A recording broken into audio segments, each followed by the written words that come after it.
es Gómez Patricia y el día de hoy vamos a hablar acerca de generalidades del síndrome coronario agudo. Y para ello, primeramente vamos a hacer un pequeño resumen acerca de la fisiología cardiovascular. El corazón es un órgano del tamaño aproximado de un puño y está compuesto de tejido muscular y bombea sangre a todo el cuerpo. Contiene 4 cámaras cardíacas, 2 cámaras superiores, las aurículas derecha e izquierda, y 2 inferiores, los ventrículos derecho e izquierdo. Son fundamentalmente los ventrículos los que se encargan de impulsar la sangre y las aurículas, en cambio, contribuyen al relleno óptimo de los ventrículos en cada latido. El movimiento de aurículas y ventrículos se hace de forma ordenada y coordinada en un ciclo que se repite con cada latido y va a presentar 2 fases: la diástole, que es el periodo del ciclo en el cual los ventrículos están relajados y se están llenando de la sangre que luego tendrán que impulsar, mientras que la sístole está donde los ventrículos se contraen y provocan la eyección de la sangre que contienen. El corazón contiene unas válvulas cardíacas que controlan el flujo de la sangre y son 4: la válvula tricúspide, la válvula pulmonar, la válvula mitral y la válvula aórtica. Cuando estas válvulas cardíacas se cierran, producen unas vibraciones que se oyen con el fonendoscopio y se conocen con el nombre de ruidos cardíacos. Son 2 diferentes en cada ciclo. El primer ruido lo produce el cierre de las válvulas mitral y tricúspide que da inicio a la sístole ventricular, mientras que el segundo ruido lo produce el cierre de las válvulas aórtica y pulmonar que da comienzo a la diástole ventricular.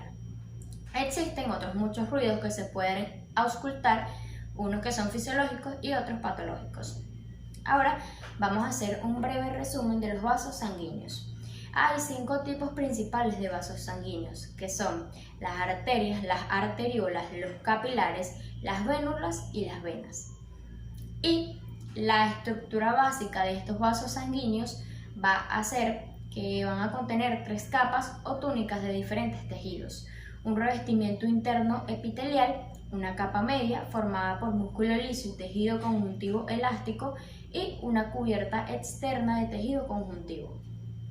Y por último, el aparato circulatorio, que se va a componer de 2 sistemas de riego conectados en serie: la circulación sistémica, que va a tener como objetivo llevar la sangre a todas las células del organismo para que puedan obtener el oxígeno y los nutrientes que ésta transporta, así como recoger las sustancias de desecho. Y por último, tenemos la circulación pulmonar, y su objetivo va a ser llevar la sangre a los pulmones, que ya ha recorrido todo el organismo y tiene poco oxígeno, y entonces regresa para que vuelva a oxigenarse. Y el corazón también va a tener su propia irrigación, que está formada por las arterias y venas coronarias. Ahora sí, vamos a entrar bien al tema, entrando acerca de las generalidades del síndrome coronario agudo. Los síndromes coronarios agudos constituyen la fase aguda de la enfermedad coronaria.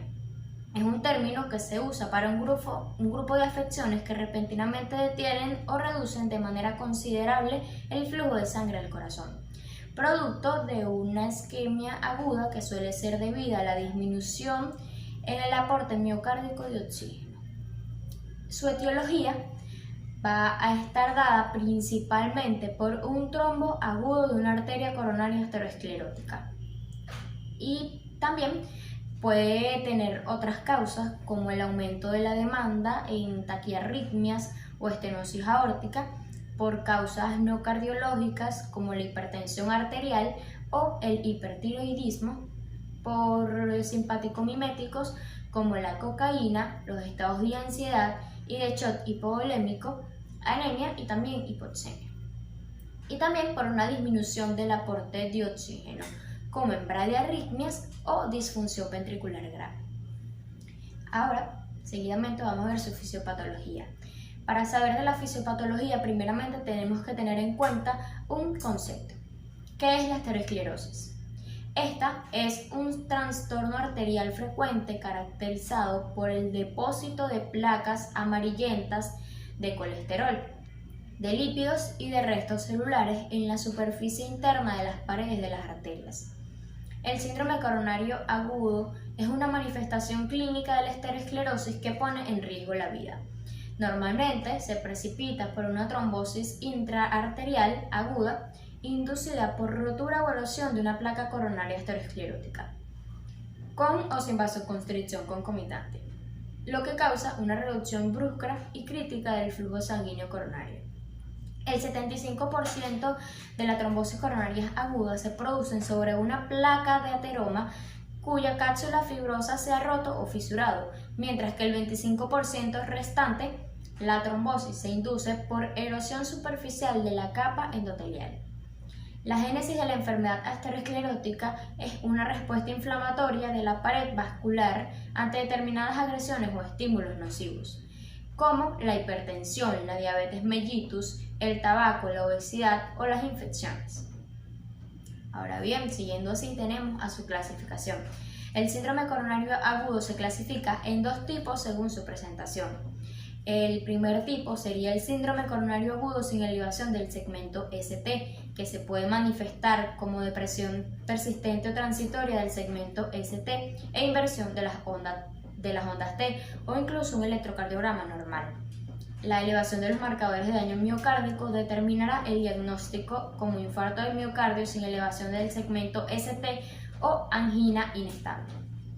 Entonces, tenemos al segundo tipo, que es el síndrome coronario agudo con elevación del segmento ST.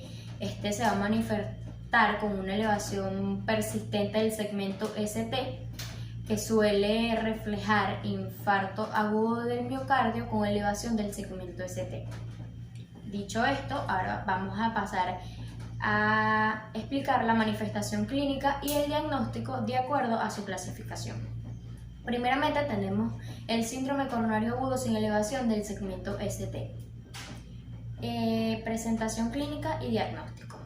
El diagnóstico del síndrome coronario agudo sin elevación del segmento ST se basa en gran medida en el cuadro clínico inicial.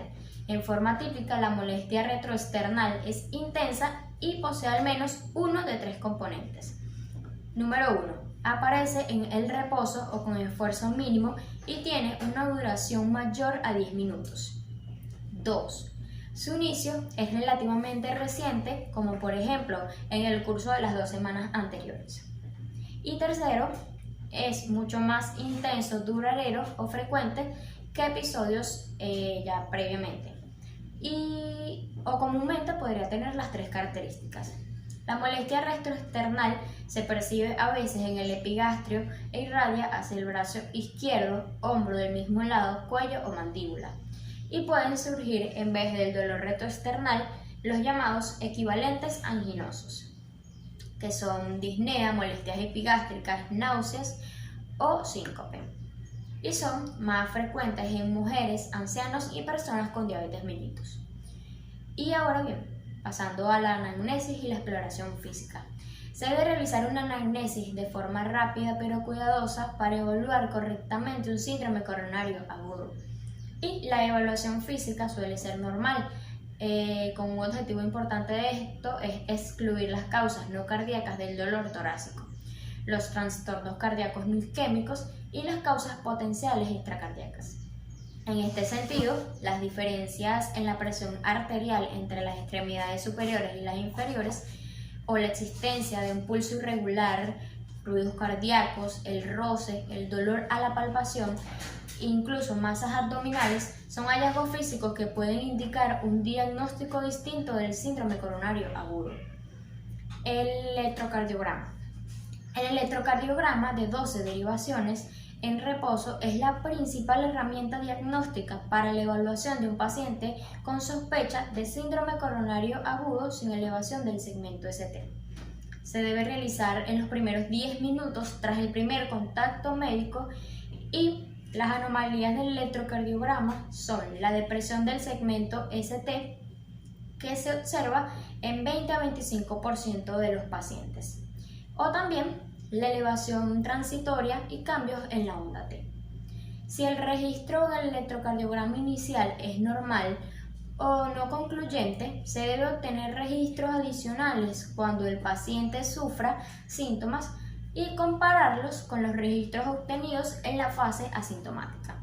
Los registros del electrocardiograma deben repetirse por lo menos a las 3 horas, a las 6 a 9 horas y a las 24 horas después de la primera presentación, e inmediatamente en caso de recurrencia del dolor torácico o síntomas. Hay que subrayar que la existencia de un electrocardiograma completamente normal no excluye la posibilidad del síndrome coronario agudo sin elevación del segmento ST. Los biomarcadores. Las troponinas cardíacas van a desempeñar un papel central para establecer el diagnóstico y estratificar el riesgo, y permiten diferenciar entre infarto del miocardio sin elevación del segmento ST y angina inestable.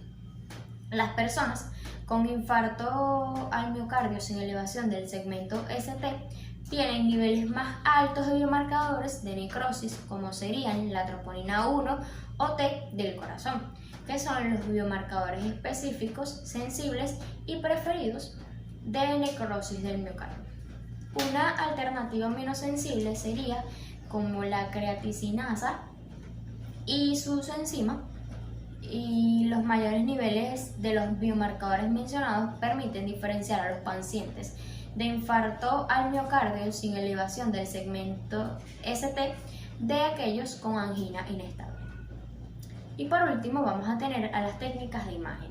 Se debe realizar una radiografía de tórax a todo paciente con sospecha de síndrome coronario agudo para descartar otras etiologías como la insuficiencia cardíaca. Y también se va a realizar un ecocardiograma transtorácico, que es la técnica de elección para descartar alteraciones de la contractibilidad segmentaria, valorar la función ventricular y descartar las complicaciones mecánicas. Pero en ningún caso, realizando estas técnicas de imagen o biomarcadores, se debe retrasar el tratamiento. Ahora viene el síndrome coronario agudo con elevación del segmento ST. Entonces, primeramente vamos a ver la presentación clínica y diagnóstico. La molestia inicial más frecuente en personas con infarto agudo del miocardio con elevación del segmento ST es el dolor profundo y visceral, describido como sensación de pesadez, opresivo, punzante o quemante. En forma típica, el dolor aparece en la zona central del tórax, en el epigastrio o en ambas regiones, y en algunos casos es asintomático. Datos de la exploración física. Casi todos los enfermos muestran ansiedad e inquietud e intentan sin éxito disminuir el dolor, bien sea cambiando de postura o estirándose. Por lo común presentan palidez con diaforesis abundante y frialdad de las extremidades inferiores. Muchos pacientes tienen frecuencia de pulso y presión arterial normales en la primera hora de aparición, pero en promedio el 25% de los individuos con un infarto en la cara anterior tienen manifestaciones de hiperactividad del sistema nervioso simpático, como taquicardias, hipertensión o ambas. Y hasta la mitad con un infarto en la cara inferior muestran signos de hiperactividad parasimpática, como bradicardia, hipotensión o ambas. Y viene ahora resultados de laboratorio. Los métodos de laboratorio útiles para confirmar el diagnóstico se dividen en 3 grupos. 1. El electrocardiograma. 2. Marcadores cardíacos séricos. Y 3. Estudios imaginológicos del corazón. El electrocardiograma, en la fase inicial de la etapa aguda, la oclusión total de una arteria epicárdica, produce elevación del segmento ST. Muchos pacientes que tienen como manifestación inicial elevación del segmento ST evolucionan y al final presentan ondas Q en el electrocardiograma. Para hacer un diagnóstico general, vamos a decir que el síntoma más importante del síndrome coronario agudo es el dolor torácico. Esto va a ser porque al hacer el abordaje del paciente, lo primero que este nos dirá va a ser que tiene un dolor en el pecho, y aunque las causas de dolor torácico son múltiples, el primer paso consiste en diferenciar el dolor coronario del que no lo es. Así, siendo la primera herramienta diagnóstica una anamnesis y una exploración física. Seguidamente, como todo paciente con dolor torácico en los primeros 10 minutos, hay que realizar un electrocardiograma. ya que el trabajo diagnóstico del síndrome coronario agudo es de exclusión y se basa en el electrocardiograma, es decir, en la ausencia de elevación o muy bien en la elevación persistente del segmento ST. Y por último vamos a tener el tratamiento para las dos clasificaciones. Este va a ser, los objetivos inmediatos van a ser aliviar el dolor y el malestar, mejorar el flujo sanguíneo y restaurar el funcionamiento del corazón de la manera más rápida y eficaz posible. Los objetivos del tratamiento a largo plazo son mejorar la función cardíaca general, controlar los factores de riesgo y reducir el riesgo de una taquicardia. Para este tratamiento se puede utilizar unos medicamentos o procedimientos quirúrgicos para lograr estos objetivos. Primeramente tenemos a los trombolíticos, también están que son destructores de coágulos y ayudan a disolver un coágulo sanguíneo que está bloqueando una arteria. También están las nitroglicerina para mejorar el flujo sanguíneo y también están los beta bloqueadores. Y por cirugía también sería otra opción. Este fue todo el video por hoy, espero que les haya gustado y denle like y suscríbanse a este canal educativo.